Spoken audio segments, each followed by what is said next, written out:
여러분, 잎만 무성하고 열매가 없는 무화과 나무를 기억하십니까? 그것은 당시 이스라엘의 영적인 상태를 보여주는 심볼이었습니다. 유대인들은 사람들이 보는 데서 화려한 종교 의식을 행하고 또 웅장한 성전도 가지고 있었지만 실상은 열매 없는 무화과 나무처럼 영적으로 죽은 사람들이었습니다. 오늘 본문은 이 내용과 연결되어 나오는 말씀입니다. 이어서 예수님은 제자들에게 기도에 대해서 교훈을 하십니다. 이 기도와 그리스도인은 뗄래야 뗄 수 없는 그런 관계입니다. 기도하는 사람은 그리스도인입니다. 앞서 예수님께서 교회에 대해 언급하실 때도 내 집은 만민이 기도하는 집이 될 것이다, 이렇게 말씀하신 것을 알고 있습니다. 교회의 가장 중요한 특징은 기도라는 것입니다. 교회 안에서 기도하는 소리가 사라지고 기도하는 사람들을 찾아볼 수 없다면 그곳은 교회가 아닌 것입니다.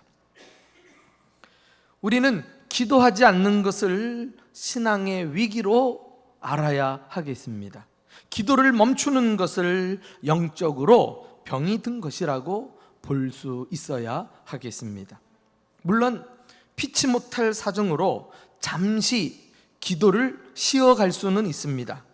그러나 계속 기도를 하지 않는 것은 영적으로 심각한 지경에 이른 것입니다. 기도는 언제 어디서고 할 수 있는 것입니다. 기도야말로 최우선순위의 문제입니다. 마음 먹기에 달려 있습니다. 무슨 일이 있어도 기도를 앞세우고 기도하기를 힘쓰고 기도의 자리를 사모한다면 누구든지 다시 기도할 수 있을 것입니다. 지금 우리 교회는 하반기 특별 새벽 기도회 중입니다. 많은 분들이 새벽에 나와서 기도에 힘쓰고 있습니다. 나는 이번 특별 새벽 기도회를 통해서 하나님의 응답을 꼭 경험할 수 있기를 축복합니다. 이번 특별 새벽 기도회를 통해서 여러분의 오래된 문제가 반드시 해결받기를 축복합니다. 그러나 무엇보다도 우리가 특별 새벽 기도회를 개최하는 이유는 자신의 신앙을 회복하고 교회가 영적으로 재무장하는 기회가 되기를 바라는 데 있습니다. 그래서 중부가족 모든 분들이 그리스도의 강한 군사가 되어서 코로나19 이후에 살기 힘들다고들 아우성을 치는 이 상황에서도 날마다 승리를 경험할 수 있기를 축원합니다. 지금 기도회를 나오고 계신 분들은 끝까지 참석해서 유종의 미를 거두시기를 바랍니다. 그리고 특별 새벽 기도회를 마친 이후에는 특별 새벽 기도회의 훈련 경험이 탄력을 받아가지고 늘 주님 앞에 기도하기를 힘쓰는 기도가 이어지는 이런 신앙생활을 해낼 수 있기를 바랍니다. 그리고 아직까지 특별 새벽 기도회에 합류하지 못하신 분들은 내일부터 꼭 참석하시기 바랍니다. 은혜를 사모하고 나오신다면 나중된 자가 먼저 된다고요. 이 역전의 축복이 반드시 있을 것입니다. 이렇게 특별 새벽 기도회를 진행하면서 모두 기도하는 그리스도인이 되자고 하는 이 중요한 시점에 오늘 본문의 말씀이야말로 우리들에게 기도에 대한 중요한 통찰을 제공해 주고 있습니다. 예수님께서 말씀하신 이 본문 속에는 기도의 세 가지 요소가 등장하고 있는데, 첫째는 기도의 대상, 누구에게 기도할 것인가? 그리고 둘째는 기도의 방법, 어떻게 기도할 것인가? 그리고 마지막 셋째는 기도의 조건, 우리가 기도할 때 필요한 것은 무엇인가? 이 세 가지를 하나하나 나누어서 말씀을 드리겠습니다. 첫째는 기도의 대상.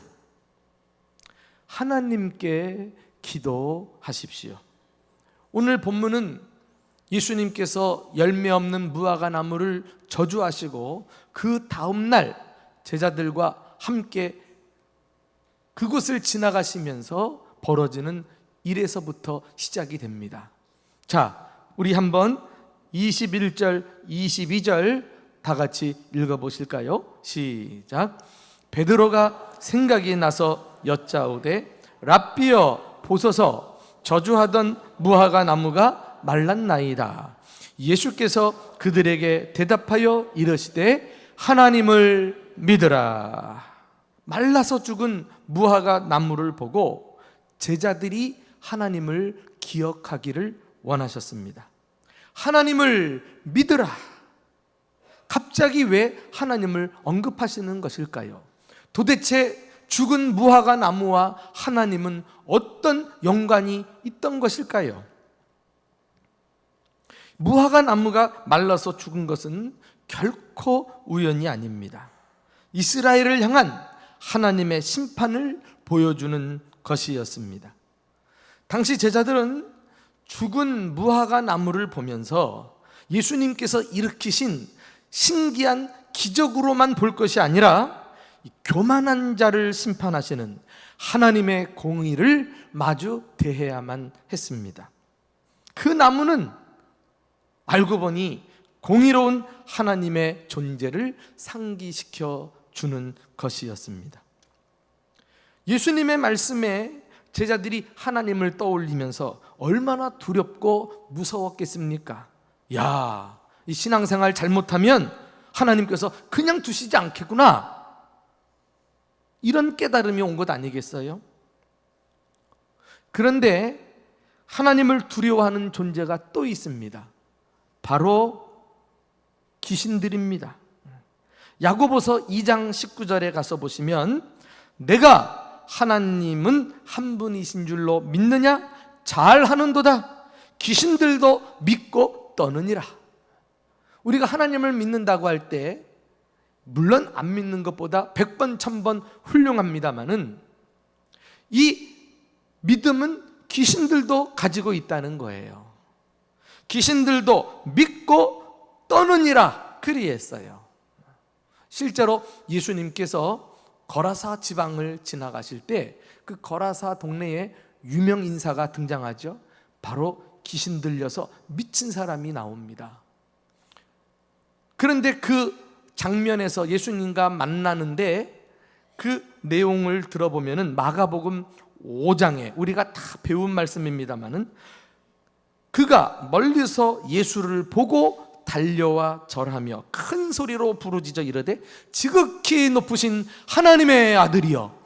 귀신이 한 말이에요. 예수님을 보고. 놀라운 신앙 고백 아닙니까? 그 당시 예수가 누군지 비난하고 했던 이런 상황 속에 제자들도 잘 모르고 있는 상황 속에 하나님의 아들이심을 정확하게 고백한 것이 귀신입니다. 그런데 그 다음이 이제 그의 실체를 나타내죠. 하나님의 아들 예수여, 나와 당신이 무슨 상관이 있나이까? 이 지식을 가지고 있으면 뭐해요? 자기가 믿는 하나님과 아무런 상관이 없다면 그 쓸모짝이 없는 지식 아닙니까? 그리고서는 원하건대 하나님 앞에 맹세하고 나를 괴롭히지 마옵소서, 나를 쫓아내지 마소서, 이렇게 예수님을 보자 두려움에 떨어가지고 요청하고 있는 것입니다. 이렇게 귀신들도 하나님의 존재를 믿고 두려워할 줄 압니다. 그런데 그들은 기도할 줄은 모릅니다. 오히려 그들은 기도하지 않고 교회와 성도가 기도할까 봐 겁을 지레먹고 기도하면 회방을 놓는 일을 합니다. 참으로 구원받은 사람들은 하나님을 믿는 지식을 가지고 그를 두려워할 뿐만 아니라 하나님께 나와서 기도하는 사람들입니다. 할렐루야. 하나님은 공의의 하나님이신 것뿐만이 아니라 또한 사랑의 하나님 아버지이심을 믿기 때문입니다. 이렇게 우리가 기도해야 될 대상이 누구인지를 분명히 아는 것은 매우 중요합니다. 기도는 단지 기원이 아니라 관계를 맺는 것이기 때문입니다. 기도는 하나님과 내가 아버지와 자녀로서 인격적 관계를 맺고 서로 나누는 그런 대화라고 볼 수가 있습니다. 이것이 주기도문의 정신이 아닙니까? 제자들이 예수님에게 우리에게 기도를 가르쳐 주옵소서 할 때 너희는 이렇게 기도하라 하시고 첫 번째 기도의 내용이 하늘에 계신 우리 아버지여. 우리는 불분명하거나 막연한 어떤 대상에게 기도하는 것이 아니라 하늘에 계신 우리 아버지께 기도해야 한다는 것입니다. 이 믿음이야말로 참된 믿음이요, 기도를 가능케 하는 중요한 사실이란 것을 깨달아야 되겠습니다. 이와 관련해서 사도 바울도 우리에게 강조한 점이 하나 있는데 로마서 8장 15절 말씀 함께 읽어보실까요? 자, 시작. 너희는 다시 무서워하는 종의 영을 받지 아니하고 양자의 영을 받았으므로 우리가 아빠, 아버지라고 부르짖느니라. 할렐루야. 이 자막을 한번 그대로 떼어넣어 보세요. 우리가 예수 믿기 전에는 사탄 마귀에게 사로잡혀가지고 이 귀신의 영이 하나님을 두려워하면서 이렇게 살게 했는데, 이제는 구원받고 거듭나고 보니 양자의 영, 성령께서 우리 마음에 찾아오셔가지고 우리로 하여금 하나님을 아빠, 아버지라고 부르짖게 만든다는 것입니다. 이제는 하나님을 향해서 두렵고 떨리는 마음이 아니라 하나님을 사랑하고 친밀한 관계 속에서 아빠라고 부르짖는 이런 성도로 살아가게 되는 것입니다. 이런 확신을 가지고 우리가 기도할 수 있는 것입니다. 오늘 하나님께 다시 한번 아빠, 아버지, 정말 이 아버지라고 하는 이름만 불러도 속이 후련하지 않습니까? 이미 모든 문제를 다 해결받는 것 같은 확신이 들지 않습니까? 이런 사람이 하나님께 기도할 수 있습니다. 두 번째 기도의 방법, 믿음으로 기도하십시오. 기도의 대상이 하나님 아버지라는 사실을 알았다면 이제 우리는 의심하지 않고 믿음으로 기도해야 하는 것입니다. 오늘 본문에 보시면은 이 기도와 믿음의 관계를 계속 반복하고 강조하는 것을 볼 수 있어요. 예를 들면 23절 우리 다 같이 읽어볼까요? 자, 시작. 내가 진실로 너희에게 이르노니 누구든지 이 산더러 들리어 바다에 던져지라 하며 그 말하는 것이 이루어질 줄 믿고 마음에 의심하지 아니하면 그대로 되리라. 여러분, 축약하면 거두절미하고 의심하지 않으면 그대로 되리라, 이 말씀이에요. 기도할 때 의심이 들어가지 않도록 자기 마음을 지키는 것이 중요합니다. 한 번도 중요한 약속인데 두 번 또 반복해서 나옵니다. 24절이에요. 다 같이 읽어보고 확인합시다. 시작. 그러므로 내가 너희에게 말하노니 무엇이든지 기도하고 구하는 것은 받은 줄로 믿으라. 그리하면 너희에게 그대로 되리라. 믿으면 그대로 되리라. 이런 말씀이에요. 성경에 한 번의 약속도 주님이 반드시 들어주시는 엄청난 힘을 가진 말씀인데, 이 두 번이나 나온다는 것은 확실한 보장을 하고 계신 것이 아니겠습니까? 기도가 무엇입니까? 이 믿음을 가지고 우리가 기도할 때 하나님과 나를 연결시키는 믿음의 스위치라고 할 수 있어요. 기도로 믿음의 스위치를 켜기만 하면 하나님의 능력이 나에게 흘러 들어옵니다. 그래서 내가 할 수 없는 것을 하나님의 능력으로 하게 만드는 것입니다. 우리가 보통 전자제품을 사오면은 벽에 있는 콘센트에 선을 꽂고 전자제품의 스위치를 턴온 하잖아요. 그 순간 제품이 작동을 해요. 근데 스위치를 누르면서 이게 안 될까 의심하고 불안해해가지고 누르는 사람 있어요? 100% 불이 들어오고 움직인다, 이거 확신을 가지고 딱 누르잖아요. 이렇게 인간들이 만든 제품도 의심하지 않고 사용할진데 하나님 아버지께서 우리에게 약속했는데 왜 기도하면서 의심하느냐 말이에요. 의심하지 않으면 그대로 되리라, 믿으면 그대로 되리라. 오늘 주님께서 이 강한 확신을 우리 심령 속에 불어넣어 주시기를 주님의 이름으로 축원합니다. 이 믿음을 가지고 기도하면 기적이 일어나요. 네, 응답이 나타납니다. 도대체 어느 정도의 기적입니까? 놀라지 마세요. 누구든지 말한 대로 이루어질 줄 믿고 이 산더러 들리어 바다에 던져지라 하면 그대로 되리라. 네. 산이 옮겨지는 기적, 네.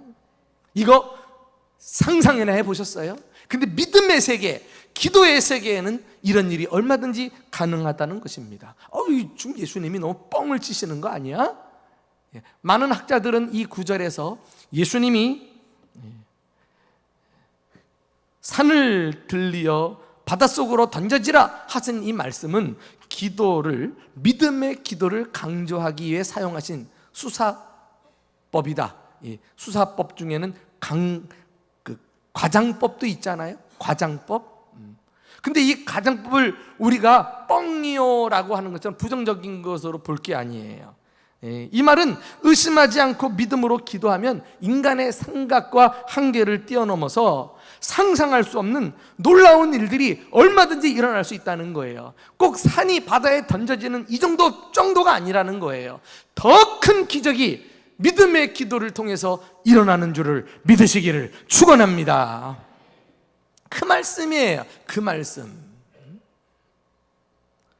사실 누가 기도의 위력을 시험해 보기 위해서 산을 보고 산으로, 바다로 들어가라 이렇게 기도하는 사람은 없겠죠.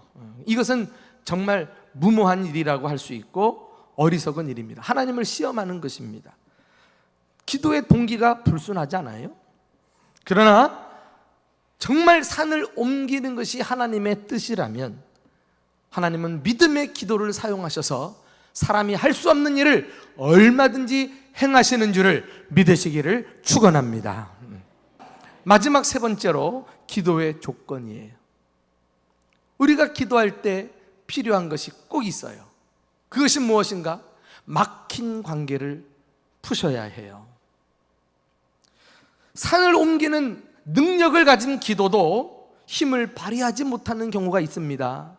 그게 오늘 마지막 절에서 예수님이 하신 말씀 속에 나와요. 25절 다 같이 읽어보실까요? 시작. 서서 기도할 때에 아무에게나 혐의가 있거든 용서하라.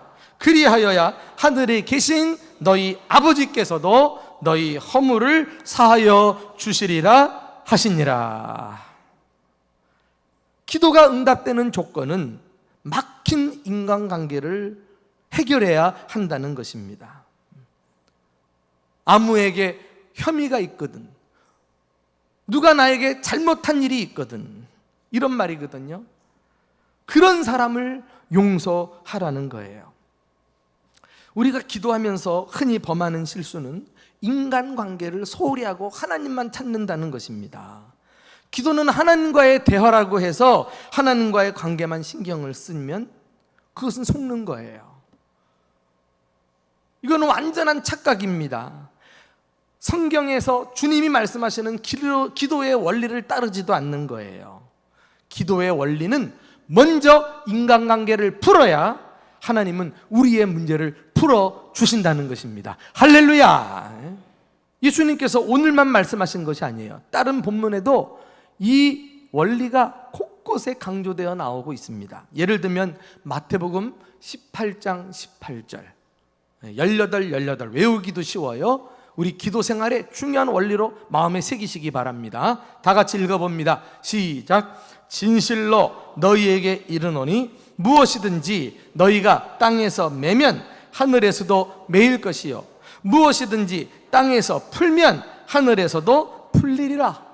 보통 우리가 생각하는 것은 이 땅에서 되어지는 일은 하늘에서 풀려야, 하늘문이 활짝 열려야 주님의 복이 임하고 우리가 형통하게 된다, 뭐 이런 생각을 하는데, 아니요, 먼저 너희가 땅에서 풀으라는 거예요. 여기 푼다는 것은 인간관계 속에서 용서하고 화목을 추구하는 것을 말합니다. 매인다는 것은 용서하지 못하고 관계와 관계가 다 끊어지고 깨어지는 것을 말합니다. 우리가 용서하지 않고 내 마음을 닫고 기도하는데 어떻게 하늘로부터 하나님의 은혜가 내 심령 속에 쏟아 부어지겠어요?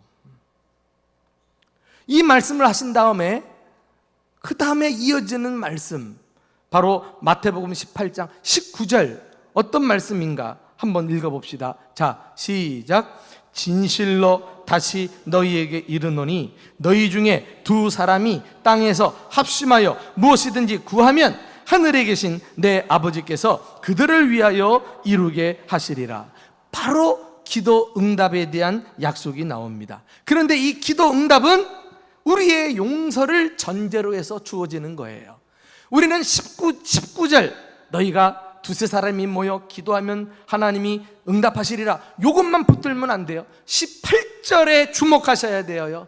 우리가 풀어야 주님께서 하늘문을 여시고 두세 사람이 기도할 때 응답하시는을 믿으시기를 축원합니다.